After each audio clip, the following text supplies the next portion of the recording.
Okay. All right, we're good, Didi. Yeah. Ready? Yeah. All right, perfect. So, hello, everybody. My name is Lauren. This is yet again another episode of No Fixed Address, a podcast about everything and nothing, about stories from the road, about all the people that I meet during my 2 years long travel. So, I am currently on a 2 years long traveling. Haven't gotten to the working part yet, but that's gonna come in the next month. I am in month number 5. I am still in the Perhentian Islands, and today I am accompanied by the wonderful Didi. Hello. So, to get us started, Didi, why don't you give us a little bit, or tell us a little bit about yourself? Give us some background. So I'm not from this island. I'm from the city. Came here 10 years ago and decided to live here. Okay. Yeah. Wonderful. So I forgot to mention we are still in Malaysia. When you say you're from the city, are you from KL? Yes, Kuala I am Lumpur? from KL, Kuala Lumpur. Okay, wonderful. And so the reason Didi and I know each other is because Didi was my first diving instructor here. Yes. And we did a check dive together. Exactly, a check dive, a low-key refresher dive because I hadn't been in the water for a while, and it went really well until towards the end we decided to play hide and seek, which means we basically lost each other underwater. Okay. And I gave Didi a massive scare because it was towards the end of our dive, and instead of what you're supposed to do, I'm sure like if people will like dive here, it's like if you lose your buddy, then you're supposed to go back up, like wait 60 seconds, you can find them, you go back up, and then you meet on the surface of the water. But since it was towards the end of the session and it was very calm, like there wasn't a lot of current, I was like, oh, whatever, like I'll just like finish the dive alone and then meet Didi after. Yeah. But that's not what you're supposed to do. That was very selfish of me, and Didi was very scared. Yeah, but it's snorkeling area, so I mean it's not supposed to. You're just supposed to come up after the maximum time will be 1 minute, and then you come up. Yes. Yeah. Absolutely. But this area was a bit more chill. This morning I did another dive with a group. We went to a different spot, and obviously if that had happened there, I would have like come up right away. Because it's not the same. You're in the middle of the ocean. We actually went to check a really cool shipwreck, and there were so many types of fish, so many different animals, so much like flora, fauna. It was really cool. Yeah. The dive site is one of the best dive site in Perhentian, in here. There's lots of marine life, biodiversity. There's corals. Yep, you can see many things there. It's the what you call it, the ecosystem there. It's almost have a full cycle. So you have corals, you have big fish, you have the small fish, and then you have everyone. So every fish can have their own food there. Okay, that's super cool. I think so. If you guys ever come here to these islands, it's really cool. Very calm life, small island life. It's very busy, obviously. Unfortunately, it's very like touristy. Well, good for you guys, but still very touristy. But the main activities to do on the island are diving and snorkeling, or otherwise just like chilling by the beach, or maybe trying to walk around or hike to a different beach. Yeah. But and we also have nightlife here. Right. We have bars here where you guys we can hang out there. That's where we socialize during the night. Mm-hmm. Yeah. Exactly. But very good vibes, and the people here are just so kind, so welcoming, so open-hearted. So it's very, very enjoyable. Would you say that that's probably one of the reasons why you decided to live your life back in KL 10 years ago and come here, or can you tell us a bit more about that? Yeah, well, so the culture here is a bit different. I like the people, locals here, people around here, and then we also meet new people since it's a touristic place. So new people come, and then we'll make many friends, new friends, and old friends come visit. And also the marine life also is nice here. Okay. Yeah. And so, did you already know how to dive before you came here, or did you come here one day, maybe like on a small holiday, you discovered the island and you're like, oh my god, this is where I actually want to be? I already know how to dive before. Okay. Yeah, but I came here like 12 years ago to do license and then to do open water certifications. And then I think like, oh, I like this island. Then I come again. Then come again for rescue, and then I'm stuck here. I think maybe forever. And so, how often do you actually go back home, or I guess back to KL? Because this is your new home. 2 times, I guess. Okay. Yeah, during Raya celebration once, and then maybe only one time. It depends. It really depends. Okay. In a year, you mean? Yeah. Okay.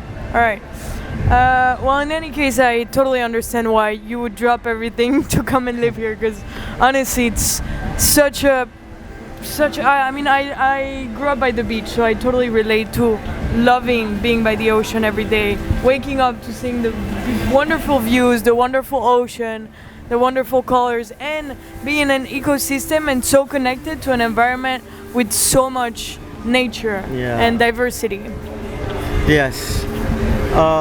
And also we also have we'll take care of the island too. The locals will usually after monsoon there's gonna be few trashes that not from here, but it come from up north, maybe from Vietnam or Thailand. So the current brought the trashes around the island, and then we go diving, we collect it.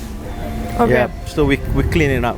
Okay. To take care of the islands, because if we don't do it, then who else gonna do it, right? Right. Yeah. Well, I'm actually super glad you bring this up, because this is something I wanted to ask you about. So during our dive yesterday, so I told you like, oh, can we pick some of the stuff up? Because I mean, what really bothers me is it's crazy to be in some spaces or some places with such beautiful and prominent nature and seeing how there's like a lot of litter. Like, it really bothers me, and I'm like, how is it that you can be here and you see like all this like plastic stuff? And so, for instance, I told you like, oh, let's take this, and there's some stuff that you told me that we couldn't pick up. Yes. So can you tell me why is it that some stuff you can and others you can't? Some can be the habitat for marine life. I mean, like glass bottles. Sometimes we don't. If it's like really old, we don't pick it up. It may be a hiding place for octopus or the marine life. But like plastic, we'll pick it up. There's a few plastic that you point to me that's like we don't pick that up. Okay. Because probably it's too big to bring it up because we don't have a mesh bag. But then when I see the site that we went to yesterday, is the place that people rarely go. So I was like thinking, maybe we're gonna plan something like a underwater cleanup on that site. Because usually we do it closer to the reef, to the island. But once we go further out, that's when I realized I think we need to plan a cleanup. And so usually when you guys organize these cleanups, how do you go about it? Like, do you, for instance, I'm sure you have some sort of like committee for like the people on the island or like the divers or dive shops on the island. So is it like all the owners get together and you kind of like say like, okay, this day we're sending like 2 people from here, 2 people from here, 2 people from here on this side to do the cleanup? Or now we do it by ourselves, or sometimes we're gonna contact the NGO in this island. Then they're gonna organize a cleanup. And we'll just do it ourselves. We discuss among us in the shop, and then we just go there and we clean what we collect trash, whatever, how many that we can. That's really good. And is this something that you guys only do for like the ocean? Because I've been like going to different parts of the island, like walking, hiking, and I know that's like less common than using the taxi boats. But on my way, I've seen like very fair amount of like plastic bottles and like just trash around. So it's not as bad as some other parts of the world, I'd say, but it's pretty like noticeable. So hold on. What do you mean by that? so what I'm saying is, do you guys also organize cleanups for inland? Yes. Okay. Yes, we also have that, and yep. Over the year, we have like the NGO will organize it. Okay. Some they call it Fuse Ecotier. They always do it, and then Project Waste. They also always do clean up on inland, and like before, we have a dive center that do it like every week. We do a beach cleanup on every week, but I think now people start to getting busy, and then they need sometimes to plan or to organize the cleanup. So it takes sometimes. Okay. Yeah. So I think it's just like anything. Unless you have somebody behind pushing and being like, okay, we need to do this, we need to get on it. People just kind of like fall off tracks. But I think it's good that you guys already have like awareness of this and that you have like systems in place. But it is true that maybe, I mean, you seem like pretty involved, so you could like also take the lead and be like, okay guys, I'm gonna take charge of this and organize all of the cleanups, or at least you can dedicate, I feel like, even just 2-3 hours a week max and already make a huge difference. Yeah. But it depends if we are so busy, because sometimes Right. when we are busy we don't have times. Of course. But then we try to find times Okay. to spend times to do the cleanup, and then to help the nature. Okay. Yeah. So can you tell me then, because you're talking about time, about being busy, what does like a day in your life look like? So first of all, do you work, how many days a week do you work? Every day. Every day? Yeah. So you don't have like days off?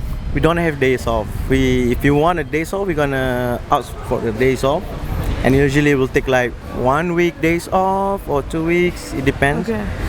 But we just love diving, so we might Okay. as well make money while we enjoy doing it, right? Yeah. Okay. And so now tell me, what does a day in your life look like? So every morning I wake up 7, then 7:30 I come down. I'll make some toast for the customers, and then depends on the plan of the dive. Maybe I'll go in the morning, because we have 3 slots of diving per day, or maybe 4 if we have night dive. So yep, then during the day we're just diving, teaching, and then nights when we have a little bit of free time, then we hang out at a bar, or we just hang out with friends, play games with customers, spend time with them. Yeah, that's basically. Okay. And so what's your favorite, I don't know, the favorite thing about what you do? What do you mean in terms of what? So you're here, correct me if I'm wrong, but your passion is diving. Yeah. You love diving, you're here, and that's why you work every day and enjoy going on 3-4 dives every day, 2-3-4 dives every day. What's your favorite thing about like the activity itself? Every dive is different experience. Even though we went to same dive site, it always different, because new things, sometimes we'll see new things, sometimes something funny. Yeah, so it's a new experience for me, even though I've been diving for like not that long, maybe for like 12 years diving. But yeah, every dive is different. Okay. Yeah. And so, I mean, you say not that long, but like 12 years is already pretty good. Yeah. What did you do actually before you started diving? Oh, IT consultant. You what? IT consultant. You think of something? No, IT consultant. IT consultant. Wow. Wait, that's so different. I love that. You really went from like the typical like Yeah, the 8 engineer. to 5 works, and then just share. Okay, that's so cool. And so, was it scary when you made that decision to just drop this very secure job to come to an island in the middle of nowhere and dive? I'll just wanna try. You know what they said? You only live once, right? I don't want to waste my time in front of computers. So, yeah. That's so good. I love that. Everyone should. Yes, absolutely. Oh my god, I love that. I'm so glad that you brought it up. I would not have thought about that at all. So that's the beauty of doing these sort of things. Yeah. And so tell me, what is the coolest thing or the coolest dive you've done so far? Like one that's so memorable. Oh, there is one that we want to go diving on this dive site, but there's no buoy line there, so we have to look for the site. And while we're looking for the site, some fish snorkeling boat come close to us and then said, "Oh, there's a whale shark around." It's like, "Wait, what?" And then, yep, we found the whale shark. We changed the plan from exploring dive site to dive with whale shark for the whole dive. Okay. That's one of it. And also, I like to look for wrecks. We have a coordinate for wrecks, but then when you go down, because of current, and then you need to still look for it, for the wrecks, for the wreck that people don't really explore. I think I managed to found like 2 wrecks. Okay. No, 3. Yeah, on this island. So yeah, I like that also. The feelings, the adrenaline that you see something big in front of you, it's dark, and then when you get close, boom, it's a wreck, and it's like, oh. Yeah, it is different also. Then I guess I got super lucky because yesterday we saw a baby one, and we also saw like the imprint of a big one in the sand. Oh, the stingray. Yes. Yes. But today during our dives, our dive in the shipwreck, we went underneath and there was a massive one. Yeah, there's always hiding That was under really there. cool. Yeah. Okay, well that's awesome. And so I know we discussed this yesterday, but in order to share this with everybody across the camera, why don't you tell us what's like the number 1 place you would love to go to dive? I would like to visit Great Barrier. Okay. Okay. And also Malapascua. I want to see Malapascua and also Maldives. Maybe Maldives. Okay. Yeah, just to see tiger shark in Maldives. Okay. Malapascua also nice.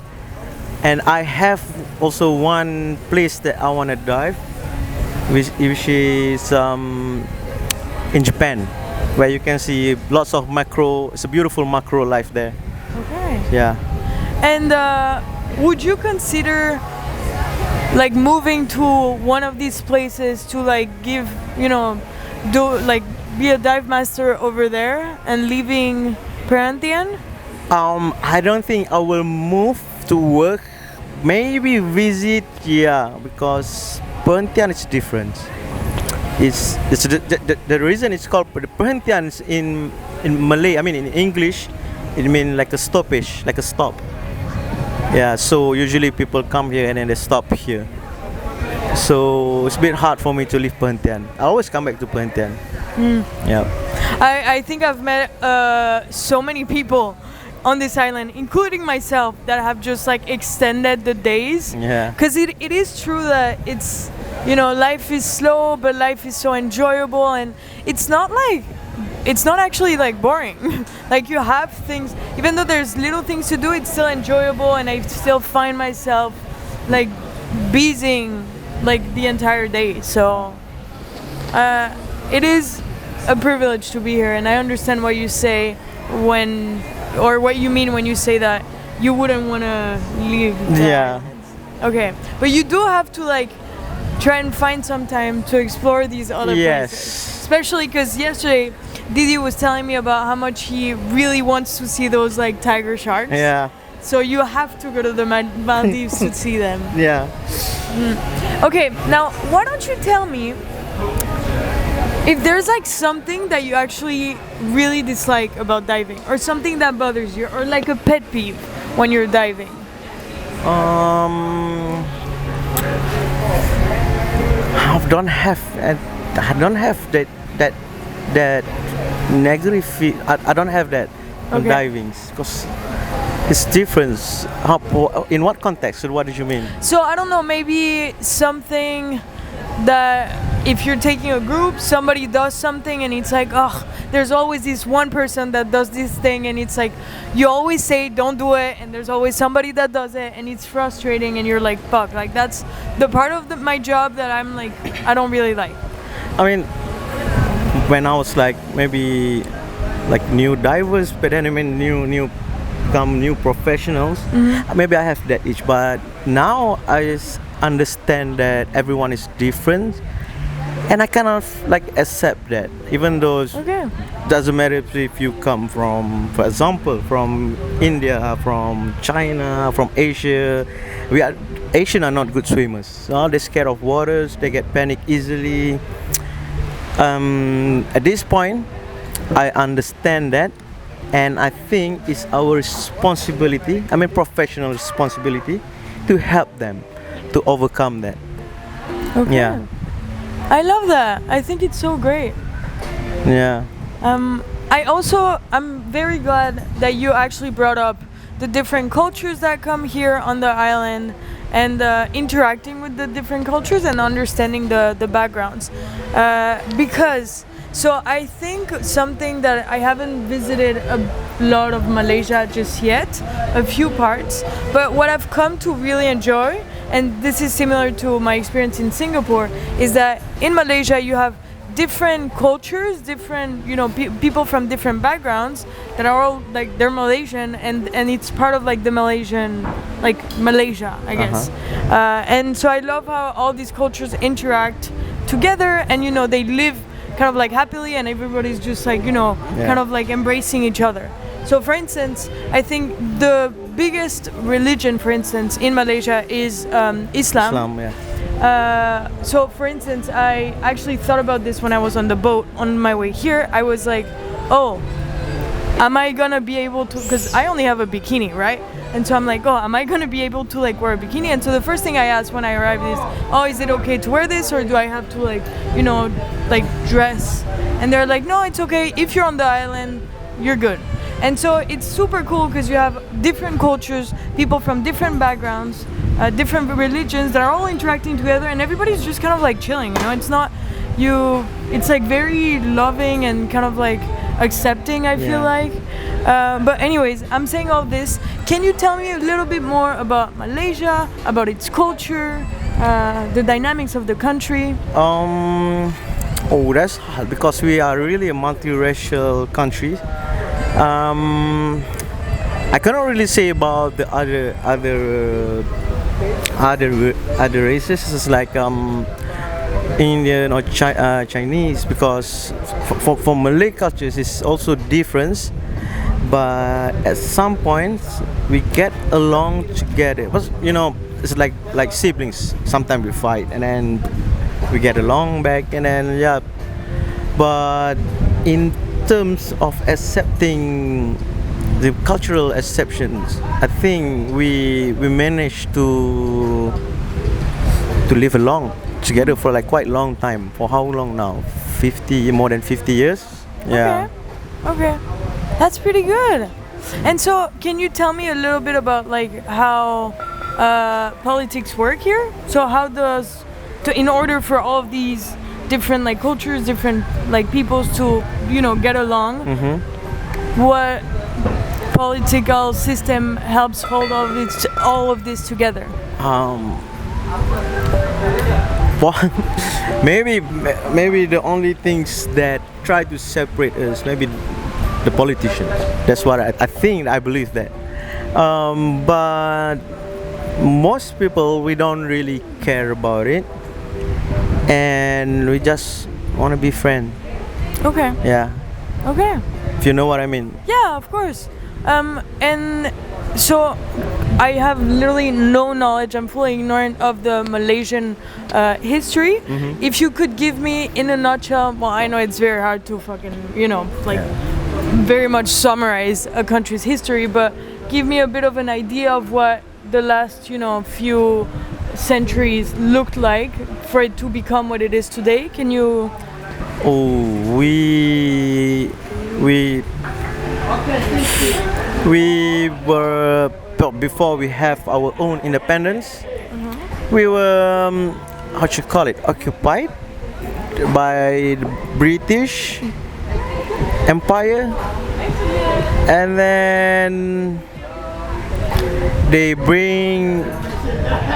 brought Chinese from China, Indian from India for their expertise to do mining and live in the estate or something like that. And then once everyone start to move out from their own place, and then then we get along, and then that's how we have that once what should call it, one not incident for like we gotta call it incidents. It's we call it the 13th May of 1969, where the Chinese political party won the election and they want to be the prime ministers, and then something happens during that day, and but then we managed to like overcome it, and now everyone live along. Okay. Yeah. Okay. And so Malaysia is a democracy.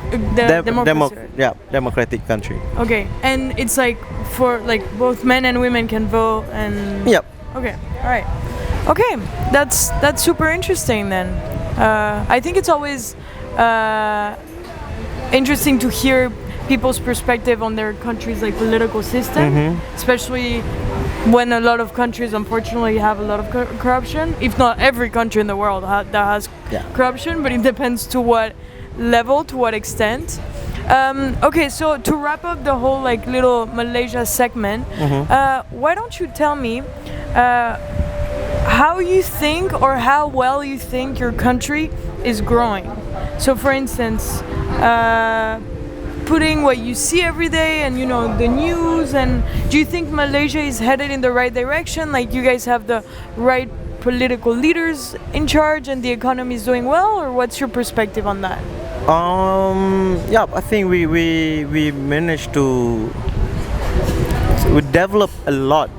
So even like some of the tourists, they don't believe in KL we have like few high rise like the KLCC, the KL Towers, or the Razak Exchange, and then and it's really nice to be able to see how, because I'm like almost 40 years old now, and I can see the difference back then and now, how we really developed as a country.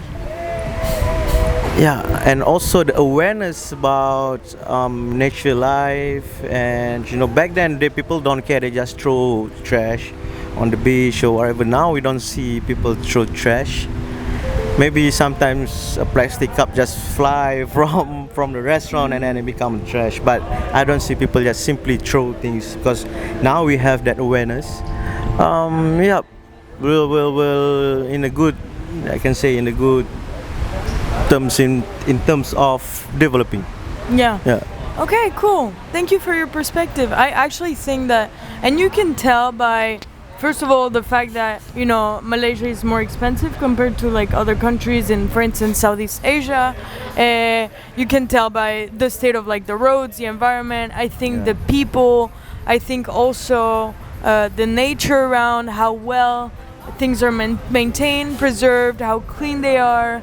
The cities, how they look. I think by a bunch of factors you can tell how well a country is doing, and I think I came into Malaysia with like no expectations. I didn't do any research, I didn't know what I was gonna see, but I was like, oh wait, like like Malaysians live a pretty good life. Thank you. So I think it's, I mean, again, I'm not informed on like the itty bitty, like gritty of like everything going on, but I think if like the country keeps heading in the direction it is currently headed, it has the potential to become like very powerful and like a strong country in the world. So that's really cool. Yeah. Okay, so I am very aware that today we have to actually keep this pretty short, just to make sure also that I have enough battery Okay. for this. So I'm gonna start wrapping it up. Okay. So as I had mentioned before, at the end of each of my podcast episodes, I ask my guests 2 last questions. So the first question I'm gonna ask you is, don't worry about it, it's the random question of the podcast or the random question of the episode. And so I'm just gonna ask you a random question and then you give me your answer and then I'll give you the last question and we're gonna be done. Okay. So, Didi, Yes. your last or random question of the episode is, if you could pick any talent in the world, anything at all, that you'd really want to have, what would it be? Like any random talent.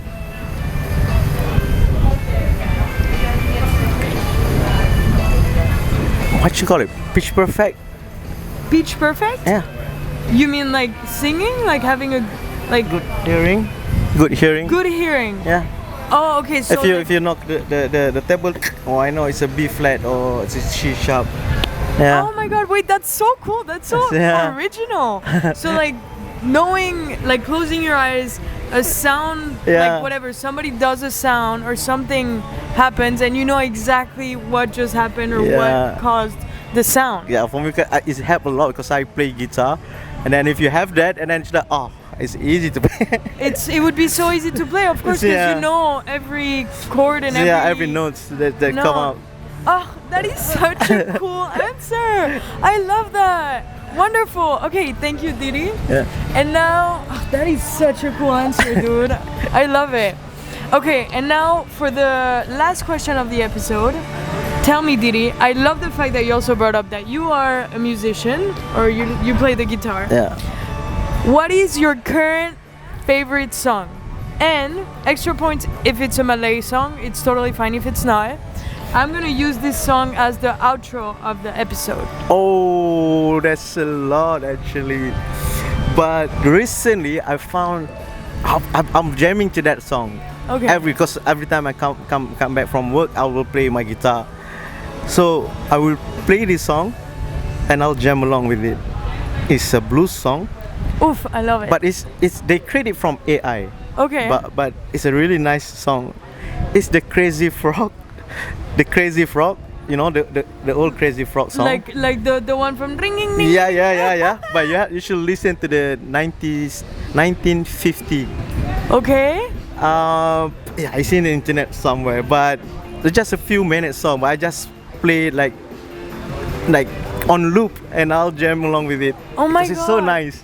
I can't. This is so hard for me to like even picture right now, or I guess like hear in my head what that song would look like or sound like. Yeah, Blues 50s? yeah. That's gonna be so cool, guys. This might be the best like outro song we have so far. I'm so excited. I look forward to hearing it. Yeah. Okay, perfect. Well, I'm so excited. I really want to hear this now. Well, I'm gonna start wrapping this up now. All right. Fully. It was great having this very quick, short, but very, I feel like, filled and knowledgeable and, you know, exchange with you, Didi. Thank you so much for taking the time to do this. Thanks to you also, Lauren. And thank you for your patience and also helping me yesterday with the refresher, with the dive. I actually had a really good time. Didi's great, guys. If you come to Perhentian Islands and you want to go diving, go to Olala Divers. They also have a guest house where I'm staying right now, Olala Guest House, and ask for Didi, and I'm sure he'll be very happy to instruct you. Thank you so much. If you guys like this or you want to, you know, hear more about the people that I meet during my travels, really cool people with completely different backgrounds, check the next episodes, check the ones I've already made. Thank you so much for tuning in, and I will see you next time. Bye. Bye bye.